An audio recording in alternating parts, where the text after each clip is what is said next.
দুর্নীতির মূলোৎপাটনের ঘোষণা আইনমন্ত্রীর, ব্যর্থ হলে অন্ধকারে তলিয়ে যাবে রাষ্ট্র, অনৈতিক ব্যবসার কারণে দেশে নৈরাজ্য জানালেন এলজিআরডি মন্ত্রী। রূপপুর পারমাণবিক কেন্দ্রে জ্বালানির লোডিং শুরু মঙ্গলবার, জাতীয় গ্রিডে বিদ্যুৎ সরবরাহ আগস্টে, সংকট নিরসনে নতুন সম্ভাবনা। আধিপত্যবাদের ষড়যন্ত্র বরদাস্ত করা হবে না, হুঁশিয়ারি জামায়াতের। নির্বাচনকে শুধু ক্ষমতা বদলের হাতিয়ারে পরিণত করেছে সরকার, অভিযোগ এনসিপি। এবং যুদ্ধবিরতি নিয়ে আরাকচি ইসহাকদার ফোন আলাপ, ইরানি জাহাজ আটকাতে মার্কিনী প্রচেষ্টা ব্যর্থ করে দিল আইআরজিসি।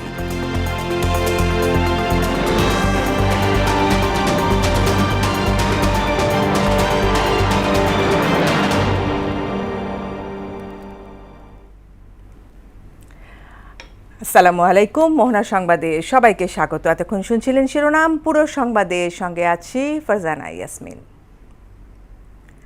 বিচার বিভাগ থেকে দুর্নীতির শিকড় উপড়ে ফেলার ঘোষণা দিলেন আইন, বিচার ও সংসদ বিষয়ক মন্ত্রী মোহাম্মদ আসাদুজ্জামান। শুক্রবার দুপুরে যশোর জেলা আইনজীবী সমিতির নবনির্মিত ভবনে ফটক উন্মোচন ও মতবিনিময় সভায় প্রধান অতিথির বক্তব্যে তিনি এ মন্তব্য করেন।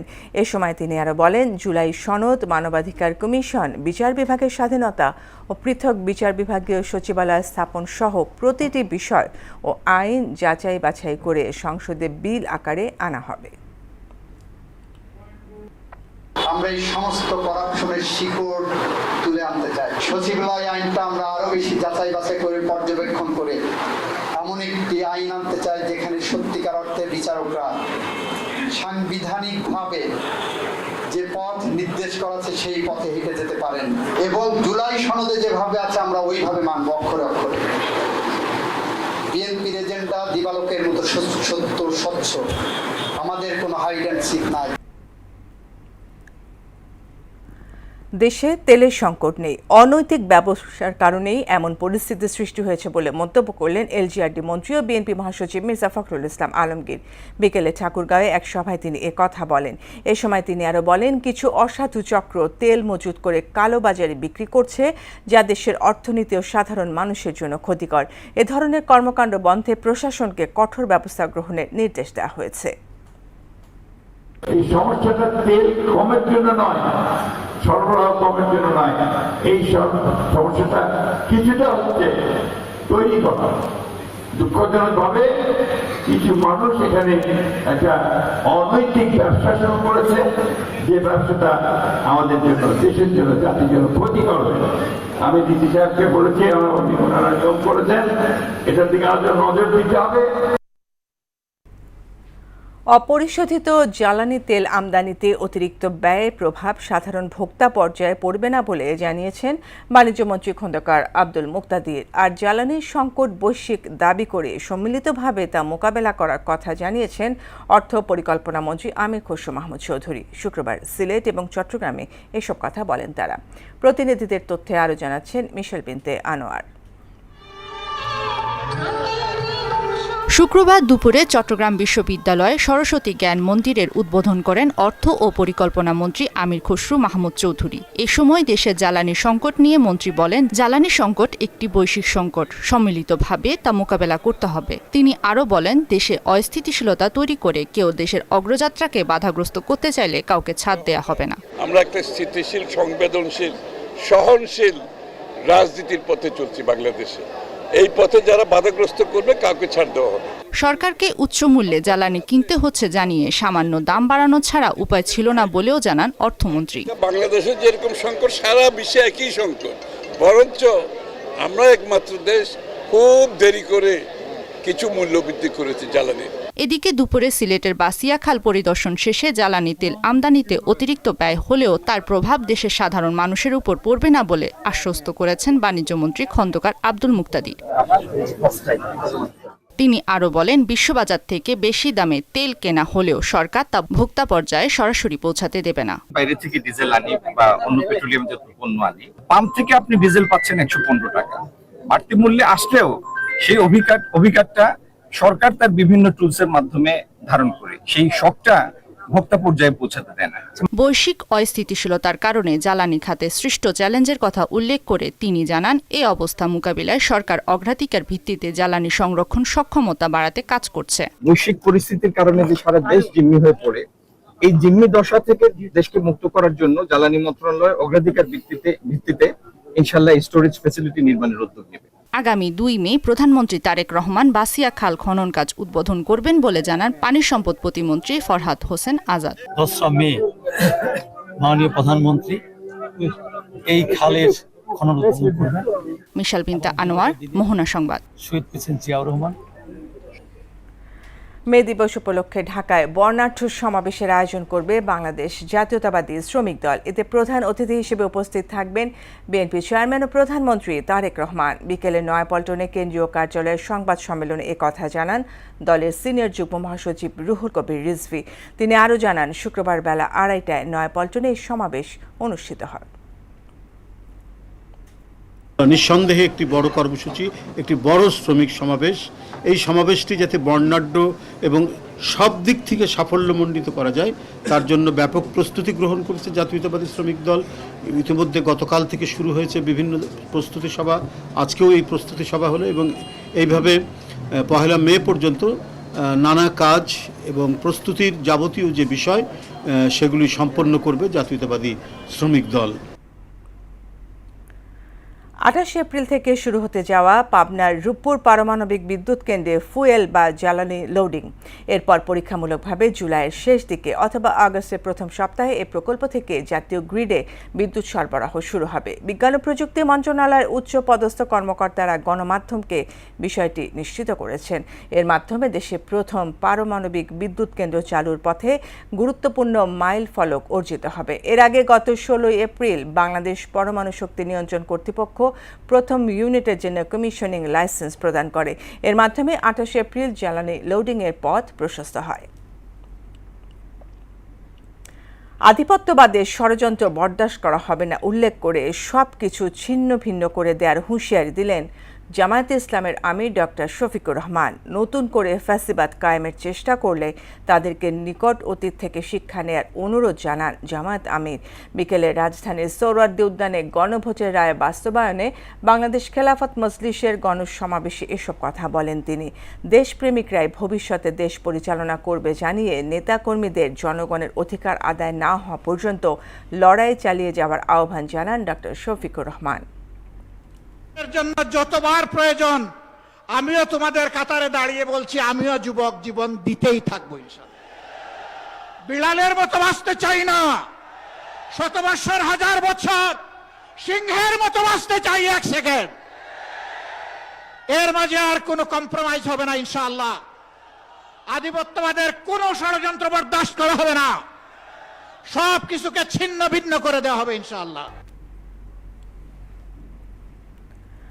সরকার ক্রমশ ব্যর্থতার দিকে যাচ্ছে উল্লেখ করে বিরোধী দলীয় চিফ হুইপ ও এনসিপির আহ্বায়ক নাহিদ ইসলাম বলেছেন, বর্তমান সরকার নির্বাচনকে স্রেফ ক্ষমতার পালাবদলের হিসেবে প্রতিষ্ঠিত করেছে। বিকেলে রাজধানী কাকরাইলে ডিপ্লোমা ইঞ্জিনিয়ার্স ইনস্টিটিউশনে এক অনুষ্ঠানে তিনি কথা বলেন। এ সময় তিনি আরও বলেন, আমরা স্থানীয় সরকার নির্বাচনের দাবি জানিয়েছি। এই নির্বাচন এবার তারুণ্যের জয় জয়কার হবে এবং সেটি এনসিপির নেতৃত্বে হবে। এনসিপির ছায়াতলে জনগণ ঐক্যবদ্ধ হচ্ছে বলেও দাবি করেন তিনি। তারা গণভোটকে অস্বীকার করলেন, তারা এই নির্বাচনকে জুলাই গণঅভ্যুত্থান পরবর্তী যে লেগেসি সেই লেগেসি থেকে বিচ্ছিন্ন করে তারা একটি সাধারণ ক্ষমতার পট পরিবর্তনের নির্বাচনে পরিণত করলেন। আমরা যে এই দেশে একটা গণতন্ত্র প্রতিষ্ঠা হবে, দেশে অর্থনৈতিক বৈষম্য দূর হবে, সেই সংস্কারগুলোকে এই সরকার একে একে বাতিল করে দিচ্ছে।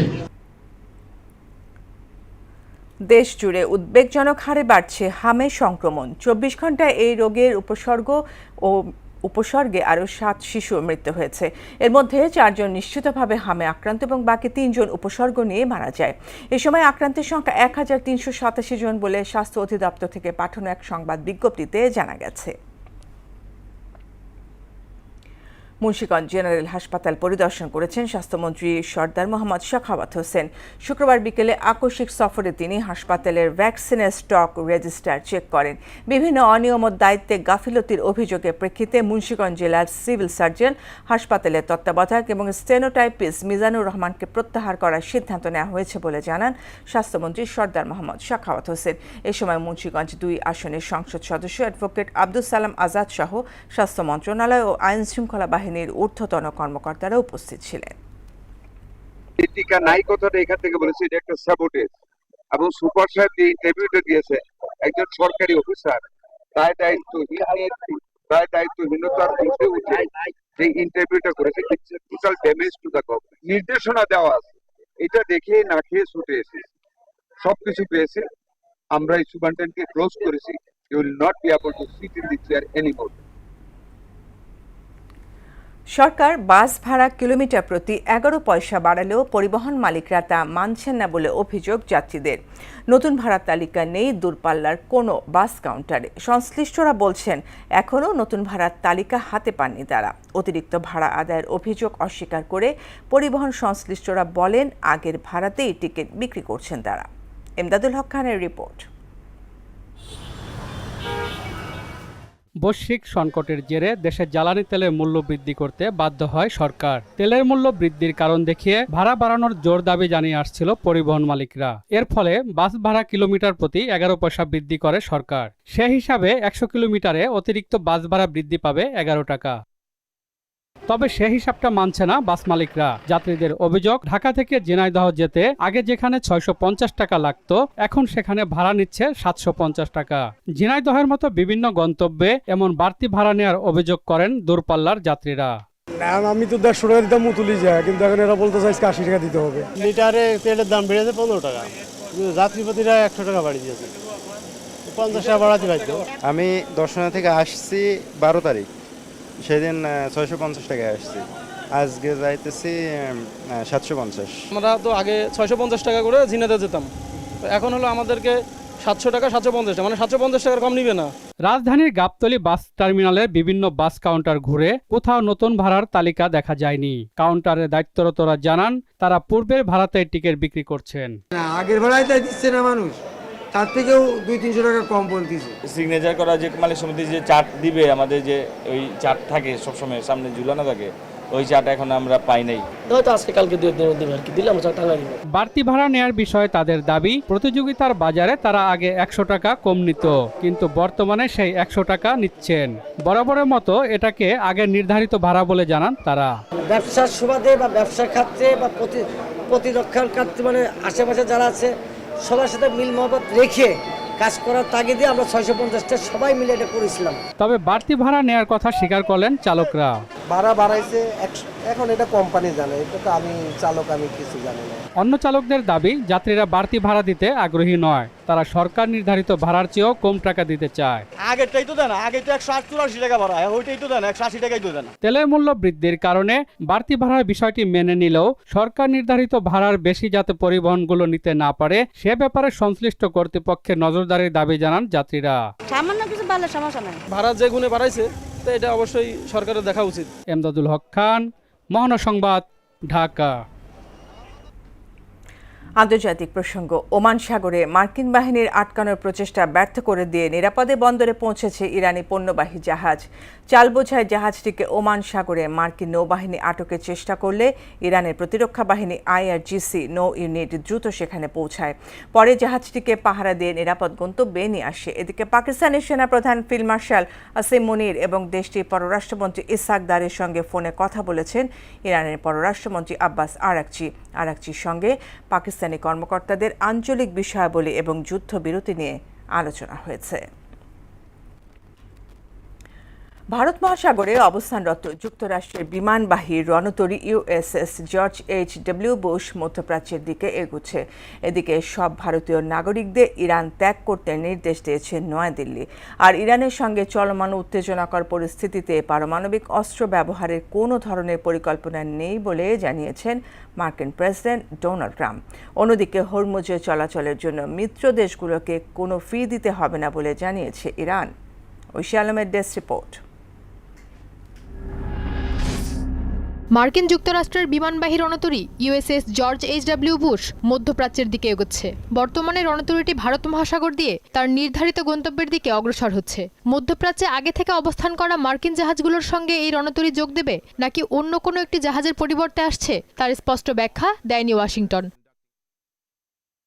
সেন্ট্রাল কমান্ড বলছে এটি যুক্তরাষ্ট্রের সেন্ট্রাল কমান্ড সেন্টকমের দায়িত্বপূর্ণ এলাকায় প্রবেশ করেছে। এতে জানানো হয়েছে ওই অঞ্চলে সামুদ্রিক নিরাপত্তা নিশ্চিত করা এবং কৌশলগত স্থিতিশীলতা বজায় রাখার অংশ হিসেবে এটি মোতায়েন অত্যন্ত গুরুত্বপূর্ণ। এদিকে ইরান সফর থেকে বিরত থাকতে ভারতীয় নাগরিকদের প্রতি জোরালো পরামর্শ দিয়েছে ভারতের পররাষ্ট্র মন্ত্রণালয়। আর ইরানে অবস্থানরত সব ভারতীয় নাগরিককে তেহরানে ভারতীয় দূতাবাসের সঙ্গে ঘনিষ্ঠ সমন্বয়ের মাধ্যমে নির্ধারিত স্থল সীমান্তপথ ব্যবহার করে দেশ ত্যাগের নির্দেশ দিয়েছে ভারত সরকার। অন্যদিকে ইরানের সঙ্গে চলমান উত্তেজনাকর পরিস্থিতিতে পারমাণবিক অস্ত্র ব্যবহারের কোনো ধরনের পরিকল্পনা নেই বলে জানিয়েছেন মার্কিন প্রেসিডেন্ট ডোনাল্ড ট্রাম্প। মার্কিন বাহিনী প্রচলিত উপায়েই ইরানকে মারাত্মকভাবে ক্ষতিগ্রস্ত করার ক্ষমতা রাখে। হরমুজ প্রণালী দিয়ে জাহাজ চলাচলের ক্ষেত্রে বন্ধু দেশগুলোর জন্য ফি মওকুফ করেছে ইরান। ঐশী আলম, মোহনা সংবাদ। রাজধানী বাজারে সয়াবিন তেলের তীব্র সংকট। দোকানে দোকানে ঘুরেও তেল পাচ্ছে না ভোক্তারা। তার উপর বেড়েছে সব ধরনের সবজির দাম। মাছের বাজারেও আগুন। তবে কিছুটা স্বস্তি ফিরেছে মুরগির দামে। সার্বিক পরিস্থিতিতে সরকারের কঠোর মনিটরিং চাইলেন সাধারণ মানুষ। আরও জানাচ্ছেন বিজন কুমার। গেল এক মাস ধরে দুশ্চিন্তার নাম সয়াবিন তেল। হঠাৎ দামে উত্তাপ, কখনো আবার বাজার থেকেই উধাও। দু একদিনের ব্যবধানে রাজধানীর বাজারগুলোতে আবারও দেখা দিয়েছে সংকট।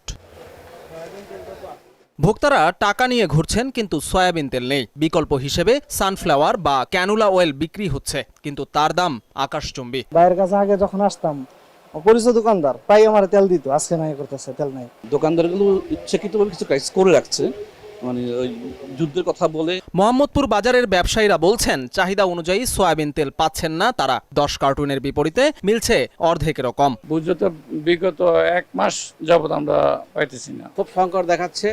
মাঝে মাঝে আসে বলতেছে যে হয়তো আমার প্রয়োজন হচ্ছে 10 কার্টন বা 2 কার্টন নিতে পারেন। আবার 60 টাকার নিচে কোনো সবজি কিনতে পারছেন না ভোক্তারা। কাকরোল 140, শসা 120, করল্লা ও পেঁপে 80, টমেটো 70, বেগুন 100 থেকে 120 টাকায় বিক্রি হচ্ছে। ফলে জীবনযাত্রার অন্যান্য ব্যয় মেটাতে খাদ্য তালিকা সীমিত করতে বাধ্য হচ্ছেন ক্রেতারা। প্রত্যেকটা দামই 10 থেকে 20 টাকা করে দাম বেশি আছে গত সপ্তাহ বা তার আগের সপ্তাহ থেকে। আগে আমরা 500 টাকা যদি বাজার করতাম, ধরে নেন 100 টাকা ব্যাগ নিয়ে যাইতে পারতাম। এখন আমি 1000 টাকায় বাজার আমি ব্যাগ ফুল করতে পারতেছি না। মাছের বাজারেও একই অবস্থা। পাঙ্গাস 10 টাকা বেড়ে 230 আর রুই 40 টাকা বেড়ে 350 টাকায় বিক্রি হচ্ছে। এছাড়াও তেলাপিয়া, পাবদা, শোল, ট্যাংরা মাছের দামেও বেড়েছে কেজি প্রতি 30 থেকে 40 টাকা। তবে কিছুটা স্বস্তি মুরগির দামে। বাজার সবসময় চড়া, তার ভিতরে এই যে আমরা তো ব্যাচেলার থাকি, তো মাছ বলতে পাঙাশ, তেলাপিয়া এরকমই হচ্ছে, এগুলো বেশিরভাগ খাওয়া পড়ে। আমি ইলিশ মাছ কিনতেই আসছি, কিন্তু ইলিশ মাছে এত দাম বেশি, আমি একটা ইলিশ মাছ কিনেই গেছি। ব্যবসায়ীরা বলছেন নদীর মাছের দাম বেড়েছে। মাছের দাম স্বাভাবিকই আছে, তেমন মাছের দাম বাড়ে নাই।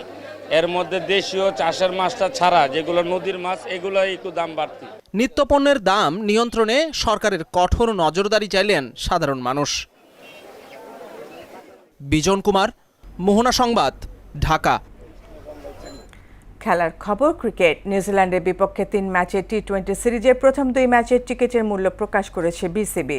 নিজেদের ওয়েবসাইটে এই মূল্য তালিকা প্রকাশ করা হয়। এতে পূর্ব গ্যালারি টিকিটের দাম নির্ধারণ করা হয়েছে সর্বনিম্ন 150 টাকা। পশ্চিম গ্যালারির টিকিট 250, শহীদ আবু সাইদ স্ট্যান্ড, শহীদ শ্রাবণ স্ট্যান্ডের টিকিট 500 টাকা করে এবং গ্র্যান্ড স্ট্যান্ডের পূর্ব ও পশ্চিম অংশের টিকিটের দাম ধরা হয়েছে 1500 টাকা করে। আগামী 27-29 এপ্রিল চট্টগ্রামের বীর শ্রেষ্ঠ ফ্লাইট লেফটেন্যান্ট মতিউর রহমান স্টেডিয়ামে অনুষ্ঠিত হবে ম্যাচ দুটি।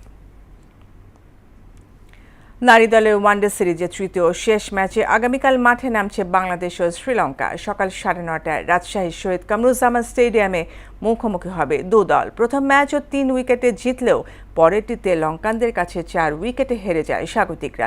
এর ফলে দু দলের জন্য এটি সিরিজ নির্ধারণী ম্যাচ। আসন্ন টি20 বিশ্বকাপকে সামনে রেখে দু দলই একে বিশেষ প্রস্তুতি হিসেবে বিবেচনা করছে। পাশাপাশি সিরিজ জয়ের মধ্য দিয়ে নিজেদের আত্মবিশ্বাসে মরিয়া দু দলই। শেষ করব মোহনা সংবাদ, যাবার আগে শিরোনামগুলো আরও একবার।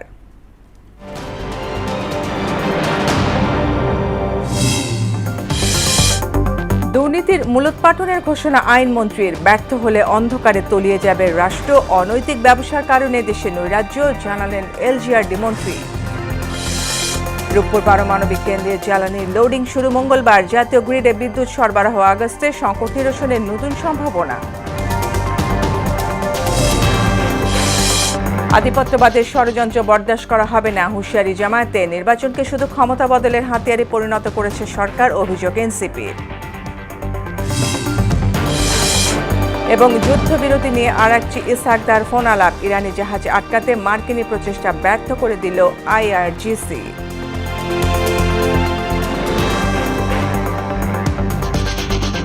এই ছিল মোহনা সংবাদে। পরবর্তী সংবাদ রাত 12টায়। মোহনার সবশেষ খবর জানতে ভিজিট করুন www.mohana.tv। সংবাদ দেখতে পারেন ফেসবুক, ইউটিউবেও। এতক্ষণ সঙ্গে থাকার জন্য ধন্যবাদ সবাইকে।